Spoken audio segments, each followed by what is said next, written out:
संजीवनी one ये किस दुनिया में है दादाजी? आकाश ने सवाल किया। इस दुनिया में बहुत ही दुर्लभ दुर्लभ जड़ी बूटियां और पेड़ पौधे पाए जाते हैं। आधुनिक युग में जिन लाइलाज बीमारियों की कोई दवा नहीं है, उनके लिए भी वहाँ कोई ना कोई जड़ी बूटी उपलब्ध है। बस जरूरत उन जड़ी बूटियों को पहचानने की है। विरोहण कलश एक फूल का नाम है जो वास्तव में एक जड़ी बूटी है। ये फूल नीले रंग का होता है जिसका आकार कलश समान है। जीवन मृत्यु से जूझ रहे किसी भी व्यक्ति को फिर से जीवन देने के लिए भी विरोहण कलश बहुत प्रभावशाली है। सही मंत्रोच्चारण से इसकी शक्तियों को जागृत किया जाता है। केशव नंद जी ने किताब में लिखी बातों को पढ़कर आकाश को बताया। आप भी मेरे साथ चलेंगे? आकाश ने सवाल किया। नहीं आकाश, सभी को अपने हिस्से की यात्रा स्वयं करनी पड़ती है। तुम खुद पर विश्वास करते हुए इस यात्रा पर निकल जाओ। मुझे यहाँ कई पड़ावों से गुजरना है। केशव नंद जी ने मुस्कुराते हुए कहा।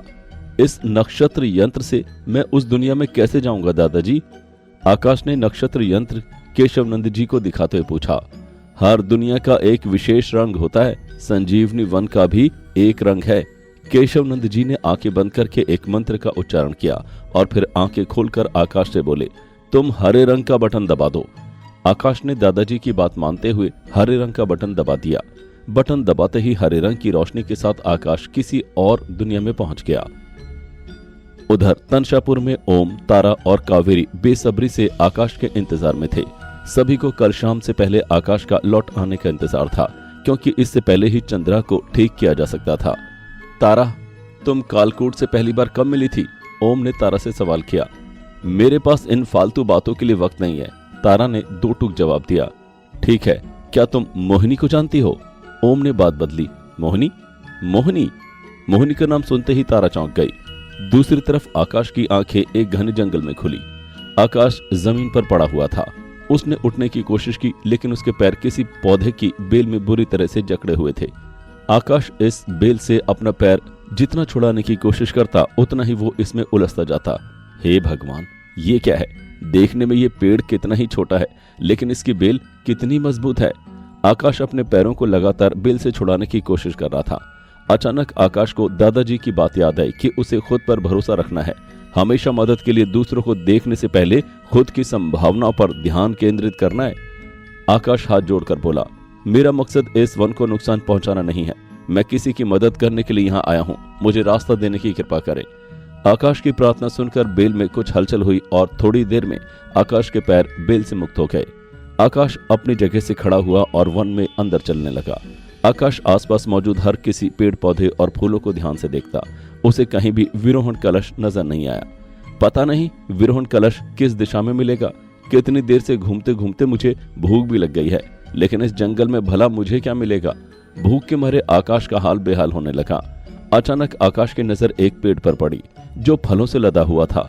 देखने में ये नारंगी फल संतरे जैसे लग रहे थे। आकाश की आंखों में चमक आ गई और वो दौड़कर उस पेड़ के पास पहुंचा। शुक्र है यहाँ कुछ तो खाने के लिए मिला। आकाश ने चहकते हुए दो फल तोड़कर अपने रुमाल में बांध लिए। इस जगह के बारे में अभी कुछ कह नहीं सकते, इसलिए मैं इन फलों को तोड़कर रख लेता हूँ। आकाश ने उस पेड़ से कुछ दूर जाकर एक बार रुमाल में बंधा एक फल निकाल लिया और इसे खाने लगा।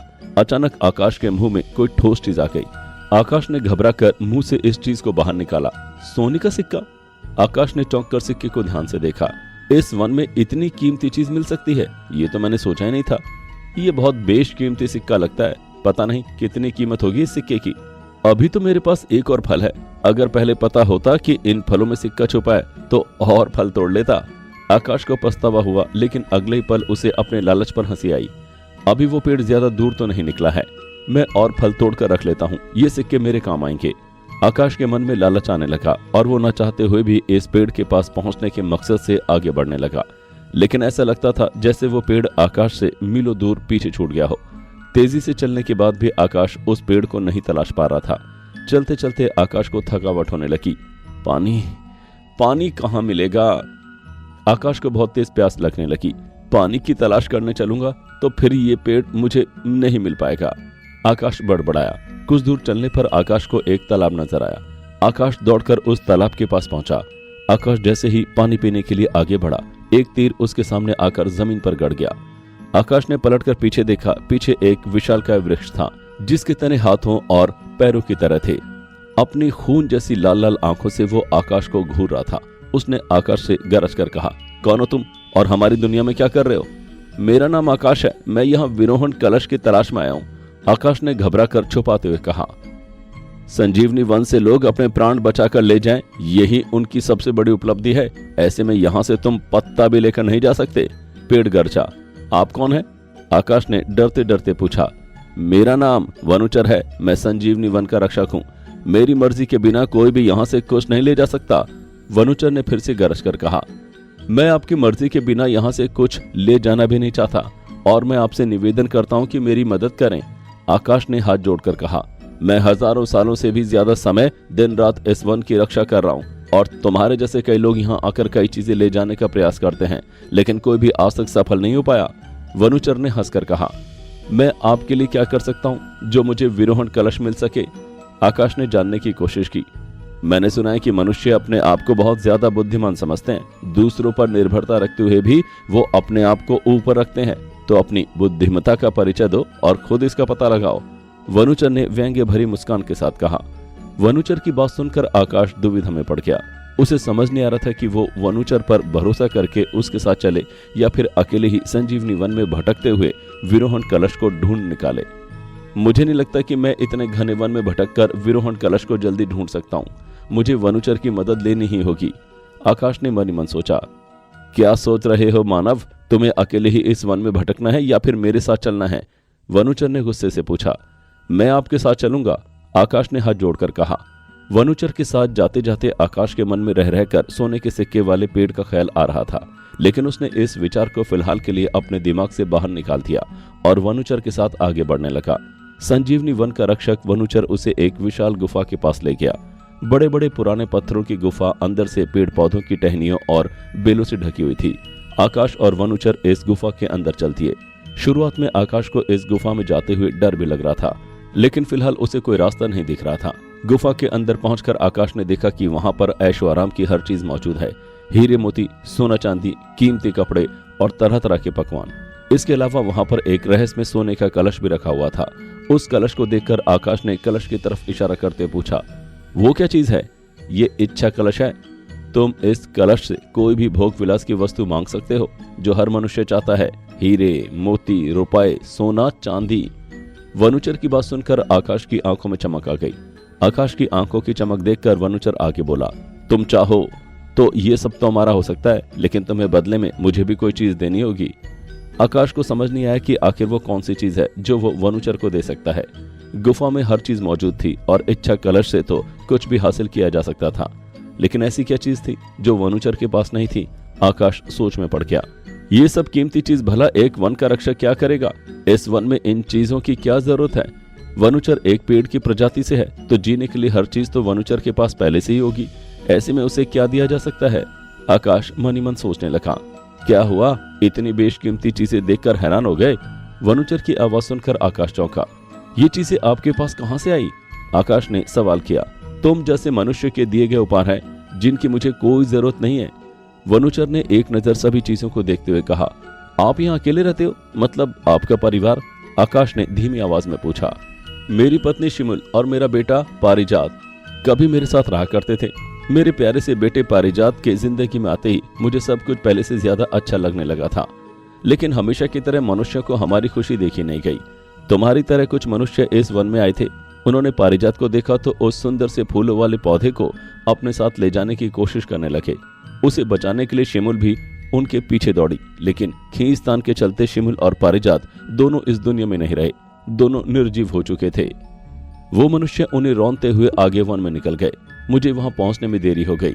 वन रक्षक होकर भी मैं अपने परिवार की रक्षा नहीं कर सका। मनुष्य की ये फितरत होती है कि हर सुंदर दिखने वाली चीज को वो पाना चाहते हैं। इस पाने की चाहत ने हमारे कितने ही परिवारों को उजाड़ दिया है। वनुचर अपनी कहानी सुनाते सुनाते चुप हो गया। आकाश को समझ नहीं आ रहा था कि वो वनुचर के इस दुख को कैसे कम करे। कई साल बीत चुके हैं, लेकिन मुझे आज तक शांति नहीं मिल पाई। मैं दिन रात जागता रहता हूँ और इस वन में भटकता रहता हूँ। कोई ऐसी चीज नजर नहीं आती जिससे मेरी आत्मा को शांति मिले। वनुचर ने निराश होकर कहा। उधर तंशापुर में पूरे शहर में सिपाहियों का पहरा हो चुका था। शहर में यह खबर फैल चुकी थी कि तंशापुर में कोई बाहरी घुस आया है। जय तंशापुर! सेनादेव के आदेश से मैं आप सभी को यह सूचना दे रहा हूँ कि हमारे तंशापुर राज्य में किसी बाहरी शक्तियों की घुसपैठ हो चुकी है। ऐसे में पूरे राज्य में सैनिकों का पहरा है। आपको अगर उन बाहरी शक्तियों के बारे में कोई भी सूचना मिले तो जल्द से जल्द सिंहलादेव के महल में आकर सूचना दें। इसके अलावा अगर किसी ने गलती से भी उन शक्तियों की मदद करने की कोशिश की तो बलि वेदी पर उनका स्वागत है। तंशापुर के एक सिपाही ने सभी को सूचना दी।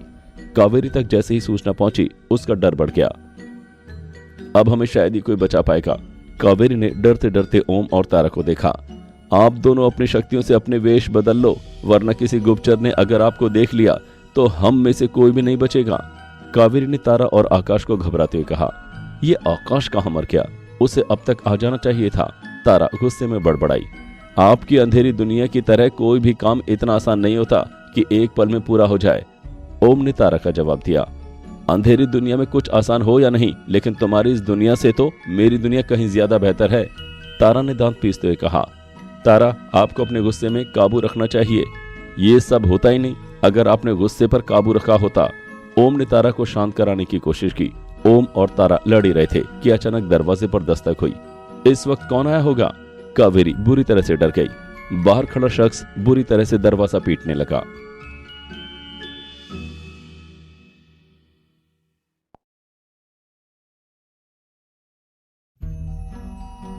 संजीवनी वन में आकाश विरोहण कलश से अभी भी बहुत दूर था। वनुचर की कहानी सुनकर आकाश को भी बहुत दुख हो रहा था।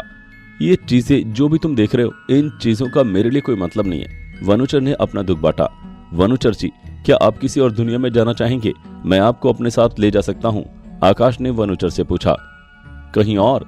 मैं अपना घर छोड़कर कहीं नहीं जाऊंगा। मैं वन रक्षक हूँ। यहाँ से जाने से ये दुनिया पूरी तरह से अव्यवस्थित हो जाएगी, वनुचर ने जवाब दिया। आकाश को समझ नहीं आया कि वो वनुचर को क्या दे सकता है। जैसे जैसे टाइम बीतने लगा, आकाश को एक अनजाना डर सताने लगा कि पता नहीं वो वक्त पर तंशापुर पहुंच भी पाएगा या नहीं। दूसरी दुनिया में आकर उसे वक्त का अंदाजा भी नहीं था कि उसके पास कितना समय बचा हुआ है। यही सब सोचते हुए आकाश गुफा की दीवार से सिर टिकाकर बैठ गया। आकाश के लिए एक एक पल काटना बहुत मुश्किल हो रहा था। आकाश को अपने पुराने दिन याद आने लगे कि वो किस तरह अपने दोस्त ओम के साथ मस्ती किया करता था। अपनी माँ के साथ बिताए अच्छे दिन, छाया से मुलाकात और ना जाने कितनी ही छोटी छोटी यादें, जिनके बारे में सोचकर आकाश के चेहरे पर एक मुस्कान आ गई। आकाश जल्दी से उठकर वनुचर के पास आकर बोला, वनुचर, आप जानते हो किसी के मरने के बाद वो कौन सी चीज है जिसे कोई आपसे छीन नहीं सकता? गम में डूबे वनुचर के पास आकाश के इस सवाल का कोई जवाब नहीं था। यादें। किसी इंसान की यादें कोई हमसे छीन नहीं सकता। आपके पास पारिजात और शिमुल की अच्छी यादें हैं। आप उसके सहारे फिर से उस वक्त को जी सकते हैं। उनके साथ हुई उस बुरी घटना को कोई नहीं बदल सकता, लेकिन काफी कुछ अच्छा भी तो है जो आपके पास है। हम सभी को आगे बढ़ना ही होता है। वनुचर एक टक आकाश को देखने लगा। आकाश ने नक्षत्र यंत्र को अपने सामने रखते हुए आंखें बंद करके एक मंत्र पढ़ा और अपना एक हाथ वनुचर के माथे पर रखा। वनुचर ने आंखें बंद कर ली। वनुचर के आंखें बंद करते ही उसे किसी सपने की तरह अपने परिवार के साथ बिताए अच्छे दिन दिखाई देने लगे। इन अच्छी यादों को देखने के बाद वनुचर की आंखें भर आई और वो जमीन पर लेटकर गहरी नींद में सो गया। हजारों साल में ये पहली बार था जब वनुचर को इतनी गहरी नींद आई थी। इस सुकून भरी नींद में कोई भी डरावना सपना नहीं था। आकाश वनुचर के पास बैठकर एक टक उसे सोते हुए देख रहा था। उधर तंशापुर में कावेरी ने डरते डरते दरवाजा खोला। दरवाजा खोलते ही कावेरी के होश उड़ गए। सामने सेनादेव का एक खास गुप्तचर खड़ा हुआ था। कावेरी उसे दरवाजे से ही भेजने की कोशिश में लग गई। तुम्हारे घर में कौन कौन रहता है? एक सैनिक के साथ आए गुप्तचर ने अकड़ कर पूछा। अभी घर में मेरे अलावा कोई नहीं है, कावेरी ने घबराहट छुपाते हुए कहा। ओम और तारा अंदर बैठे बैठे कावेरी और गुप्तचर की बातें सुन रहे थे, लेकिन उन्हें बाहर आना खतरे से खाली नहीं लगा, क्योंकि आकाश ने ओम को बताया था कि तंशापुर में सिंहलादेव के गुप्तचरों के पास बहुत सी छुपी शक्तियां भी हैं। ऐसे में उन्हें पहचाने जाने का खतरा बढ़ सकता है। मैंने तुमसे पूछा कि घर में कितने लोग रहते हैं? गुप्तचर ने फिर से सवाल किया। 3 लोग, कावेरी ने जवाब दिया। ठीक है, गुप्तचर ने एक नजर कावेरी को ऊपर से नीचे तक देखते हुए कहा। प्रबोधन जी, सिंहलादेव ने आपको बुलाया है। एक सिपाही दौड़ता हुआ गुप्तचर के पास आया। सिंहलादेव का बुलावा सुनते के साथ गुप्तचर सिपाहियों को लेकर चला गया। गुप्तचर के जाते ही कावेरी ने राहत की सांस ली। आज तो बाल बाल बच गए, कावेरी ने अंदर आकर ओम और तारा की तरफ देखकर कहा। कावेरी ने एक नजर आधी पत्थर बन चुकी चंद्रा पर दौड़ाई। समय बीतने के साथ ही चंद्रा का आधे से ज्यादा शरीर पत्थर का बन चुका था। चंद्रा मुंह से कुछ बोल नहीं सकती थी, लेकिन उसकी आंखें और कान अभी भी सजीव अवस्था में थे। वहीं नैन्सी भी बिस्तर पर बेहोश पड़ी हुई थी। पता नहीं आकाश कहाँ है, ओम मन ही मन बड़बड़ाया। इधर संजीवनी वन में वनुचर नींद से जाग चुका था। नींद से उठकर उसने आकाश को सामने बैठे हुए देखा। आज तुम्हारी वजह से मैं चैन की नींद सो पाया हूँ। मुझे ऐसा लग रहा है जैसे मेरा नया जन्म हुआ है आज। वनुचर ने मुस्कुराते हुए कहा, मुझे खुशी है कि मैंने आपकी मदद की। अब मुझे वापस लौटना होगा। अगर मैं जल्द से जल्द वहां नहीं पहुंचा तो बहुत बड़ी अनहोनी हो जाएगी। आकाश ने वनुचर से कहा, मुझे माफ करना आकाश, मैं तुम्हें कुछ नहीं दे पाया। वनुचर ने आकाश से कहा, आपने जिंदगी का एक ऐसा नजरिया दिया है जो मेरे बहुत काम आएगा। मैंने बहुत अरसे बाद किसी से दिल से इतनी गहरी बातें की है। आकाश ने मुस्कुराते हुए वनुचर से कहा, ये आपके लिए है, इसे देखकर आपको हमारी अच्छी बातें याद आएंगी। आकाश ने फल से निकला सोने का सिक्का वनुचर की तरफ बढ़ाते हुए कहा। वनुचर ने सिक्के को अपने हाथों में लेकर चूमा। अरे हाँ, मेरे पास एक कुछ और भी है। आकाश ने रुमाल से बिना खाया दूसरा फल निकाला और उसे भी वनुचर को दे दिया। वनुचर से विदाई लेकर आकाश जाने के लिए जैसे मुड़ा, वनुचर ने उसे आवाज दी, आकाश सुनो। अपना नाम सुनकर आकाश पीछे मुड़ा। वनुचर ने हाथ में आकाश का दिया हुआ फल पकड़े हुए आंखें बंद की और मंत्र पढ़ा। वनुचर ने इस फल को अपने हाथों से ऊपर से काटा। फल को काटते ही इसमें नीले रंग का कलश के आकार का एक फूल निकला। इस फूल को देखकर आकाश समझ गया कि ये कोई ऐसा वैसा फूल नहीं बल्कि विरोहन कलश है। आकाश, ये तुम्हारी ईमानदारी का फल है। तुमने अपने लालच को त्याग कर अपने कर्तव्य को सबसे ऊपर रखा। तुम अपनी मानवीय कमजोरी से लड़ने में सफल रहे। एक अच्छे मनुष्य की यही पहचान है। विरोहन शक्ति तभी प्रबल होती है जब व्यक्ति डर लालच का त्याग करता है। तुमने अपनी विरोहन शक्ति से मेरे मन का इलाज किया है। वनुचर ने विरोहन कलश आकाश को दे दिया। विरोहन कलश को पाकर आकाश बेहद खुश हुआ और इसे लेकर वापस तनशापुर में जाने के लिए निकल पड़ा। कुछ ही पलों में आकाश तनशापुर के उसी खेत में पहुंच गया। सूरज डूबने में अभी वक्त था। अच्छा हुआ कि हर दुनिया का समय चक्र अलग अलग चलता है। तनशापुर में अभी सूरज नहीं डूबा है। अब चंद्रा और नैन्सी बिल्कुल ठीक हो जाएंगी। आकाश भागता हुआ चंद्रा के घर पहुंचा। घर टूटा बिखरा हुआ था। आकाश चहकते हुए घर में घुसा, लेकिन घर की हालत देखकर उसके होश उड़ गए। पूरे घर में अफरा तफरी मची हुई थी। ओम, तारा और कावेरी कोई भी नजर नहीं आ रहा था। आकाश की नजर चंद्रा पर पड़ी। उसकी आंखों और माथे का कुछ हिस्सा पत्थर बनने से बचा हुआ था। दूसरी तरफ नैन्सी बिस्तर पर लेटी पड़ी थी। आकाश को किसी अनहोनी की आशंका हुई, लेकिन यहाँ असल में क्या हुआ था इस बात का पता लगाना बहुत जरूरी था। बाकी बातों को पीछे छोड़ते हुए आकाश ने सबसे पहले चंद्रा को ठीक करने के लिए विरोहन मंत्रोच्चारण शुरू किया। विरोहन की पूरी प्रक्रिया दोहराने के साथ आकाश ने विरोहन कलश के फूल से निकला हुआ रस चंद्रा के होठों से लगाया। इसके कुछ ही देर बाद चंद्रा फिर से सजीव हो उठी। क्या हुआ चंद्रा, क्या हुआ यहाँ? बाकी लोग कहाँ हैं? आकाश ने चंद्रा के ठीक होते ही सवाल किया। आकाश, मैं तुम्हें सब कुछ बता दूंगी, लेकिन उससे पहले नैन्सी को ठीक करना होगा। सूरज डूबने वाला है। चंद्रा की बात सुनकर आकाश नैन्सी की तरफ दौड़ा। नैन्सी को ठीक करने के लिए भी आकाश ने फिर से विरोहन प्रक्रिया दोहराई। कुछ ही देर में नैन्सी भी सजीव हो उठी। नैन्सी के ठीक होते ही चंद्रा ने उसे गले से लगा लिया। चंद्रा और नैन्सी को ठीक होता देख आकाश को बेहद खुशी हुई। उसने मनी मन केशव नंद जी को धन्यवाद दिया। चंद्रा, अब बताओ ओम, तारा और कावेरी कहाँ है? आकाश ने सवाल किया। तुम्हारे जाने के बाद सिंहला देव के गुप्तचर आए थे। शायद सिंहला देव को भनक लग चुकी थी कि तनशापुर में बाहरी शक्तियों यानी दूसरी दुनिया से आए लोगों ने घुसपैठ की है। सिंहला देव ने पूरे राज्य में यह घोषणा करा दी है कि बाहरी शक्तियों की मदद करने वाले लोगों को भी बलि वेदी पर चढ़ा दिया जाएगा। कावेरी ने एक बार तो बातों बातों में उन्हें बाहर से भेज दिया था, लेकिन फिर किसी ने बड़ी चतुराई से खिड़की के रास्ते एक ऐसी चीज का छिड़काव कर दिया जिसकी महक से सभी बेहोश हो गए। पत्थर बन जाने के कारण इसका असर मुझ पर नहीं हुआ। बेहोश होने के बाद उन लोगों ने दरवाजा तोड़ा और ओम, तारा और कावेरी को अपने साथ लेकर चले गए। उनकी नजर मुझ पर भी पड़ी थी, लेकिन मुझे पत्थर की कोई मूर्ति समझकर उन लोगों ने मुझ पर ध्यान नहीं दिया। इसके अलावा न ही वो नैन्सी को देख पाए। चंद्रा ने पूरी घटना आकाश को बताई। सिंहला देव के सिपाही आखिर उन्हें कहाँ लेकर गए होंगे? आकाश ने चंद्रा से पूछा। ये तो मुझे भी नहीं पता, चंद्रा ने कहा। मुझे एक जगह याद आ रही है। असल में जब मैं यहाँ पहली बार आया था तो सिंहला देव के सिपाही एक मगर मानुष को बलि वेदी पर ले जा रहे थे। ये बलि वेदी एक छोटे से मंदिर के पास थी। हो सकता है कि तारा, ओम और कावेरी को वहीं लेकर गए हों। आकाश ने अंदाजा लगाया। मुझे तो ऐसी कोई भी जगह याद नहीं है। चंद्रा सोच में पड़ गई। कमाल की बात है चंद्रा, तुम तंशापुर के निवासी और तुम्हें ऐसी किसी भी जगह का कोई अंदाजा नहीं है। आकाश ने चंद्रा को शक की नजरों से घूरा। तुम्हें अगर जान का खतरा लग रहा है तो तुम मेरे साथ मत चलो, लेकिन चंद्रा तुम यहाँ भी सुरक्षित नहीं हो, क्योंकि सिंगला देव के सिपाही फिर से यहाँ आ सकते हैं। आकाश ने चंद्रा को समझाया। मैं झूठ नहीं बोल रही आकाश, मुझे सच में याद नहीं है। चंद्रा ने दोनों हाथों से अपने सिर को पकड़ते हुए जवाब दिया। आकाश को चंद्रा की बातों पर यकीन नहीं हो रहा था, लेकिन फिलहाल वो चंद्रा से किसी भी तरह की बहस नहीं करना चाहता था। आकाश अपने दिमाग पर जोर डालकर ओम, तारा और कावेरी को बचाने के बारे में सोचने लगा। आकाश तुम आ गए। अचानक तारा की आवाज कानों में पड़ते ही आकाश और चंद्रा दोनों चौंक गए। तारा तुम यहाँ कैसे आई? हमने तो तुम्हें आते हुए नहीं देखा। ओम और कावेरी कहाँ हैं? तुम सिंहला देव के चंगुल से बच कैसे निकली? आकाश ने हड़बड़ाते हुए कई सवाल किए। सवालों का जवाब देने के बजाय तारा हंस पड़ी। क्या हुआ तारा, तुम हंस क्यों रही हो? आकाश हैरानी से बोला। कौन हो तुम, अपनी सच्चाई बताओ, चंद्रा ने दांत पीसते हुए कहा। माँ मैं हूं नैन्सी। नैन्सी अपने असली रूप में आ गई। आकाश को अभी भी कुछ समझ नहीं आ रहा था कि अचानक नैन्सी ने तारा का रूप कैसे ले लिया। जबकि चंद्रा कुछ पल के लिए हैरान हुई, लेकिन अगले पल उसने हंसते हुए नैन्सी को गले से लगा लिया। आकाश मेरी बेटी को इच्छा रूप की दिव्य शक्ति मिली है। कल इसका जन्मदिन था।